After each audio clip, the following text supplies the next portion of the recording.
Hello, dear friends. I'm happy to share with you some reflections and some analysis. My name is Saimir Mile. I'm a lawyer in the organization La Voix de Rome. And since 3 years, I am working intensively on the question of anti-gypsyism. Here is a short presentation I prepared for this meeting. We have many definitions of anti-gypsyism, and the one that I prefer is the one given by the European Alliance Against Antigypsyism, which defines it as a specific racism towards Roma, Sinti, travelers, and others who are stigmatized as gypsies in the public imagination. This part in red is the one which is very important because it shows that, as Jean-Paul Sartre said about anti-Semitism, it is the anti-Semitism that makes the Jew. It is the same thing for the gypsy, who is the product of anti-Gypsyism, a product of anti-Gypsyism which is under the total and exclusive control of the majority society, since always it is the majority society and the majority power which has the control of this product and who uses this product, the gypsy, for its own interest, as we will see during this presentation. The gypsy as a concept is a European product for national consumption needs. It started being created in the Romanian principalities during the feudalism since the 14th to the 19th century, and in the ancient Romanian language there were two different concepts, the one of Român, which was the Romanian, and which was the synonym of peasant, free peasants, and țigani, which were mentioned since 1387 as the slaves of the monastery of Tismana. So during all this period, actually, Romanians as gypsies are not ethnic categories, but well social categories. Romanians are free but poor peasants, while the țigani, gypsies, are slaves. Then during this factory, Romanian-speaking factory of gypsies, as I call it, this period from 1387 to 1865, which is the abolition of slavery, during this 5 centuries of feudalism, all Roma are slaves, but all slaves are not Roma. So here we have the transformation from a basis with the majority of slaves being Roma, called țigani in Romanian principalities. This category becomes a social category, exclusively a social category, which is actually the asocial category, as we will see, because while the free peasants are still human beings with a soul, this is not the case of the țigani, who are considered as animals, as property of their masters only. And when the modern Romania was created in the middle of the 19th century, and during all the beginning of this modern state, the Romanian as a category was upgraded from a social category to a national identity, while the țigani, the gypsies, remained outclassed, and exactly the negative on which this process of national identity building used this țigani as the negative for building the image of the citizens, the citizen, which was in the beginning, in that time, in the 19th century, of course.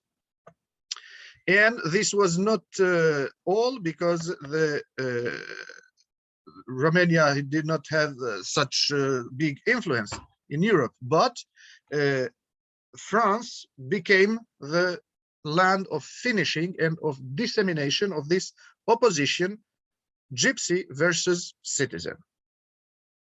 On this was done at the plane of the ideas and of the politics, always in the middle, starting from the middle of the 19th century and the 20th century.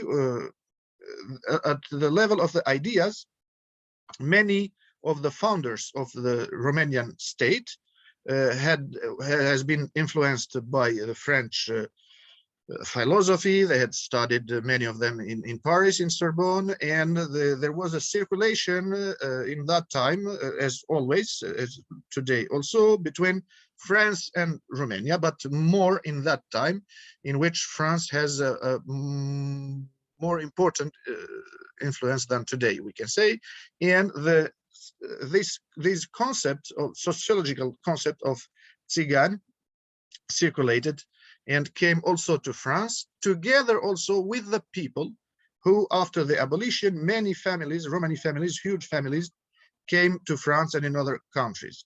And in the politics, this translated in the 1912 in France with a law which established the first ever identity document, which was obligatory for the foreigners only, not for the citizens, and for the nomads, as French administration called the gypsies. Those who were considered to be gypsies in the population were called nomads in the law and in the administration until very recently. And afterwards, the gens du voyage came to replace the nomad appellation from administration.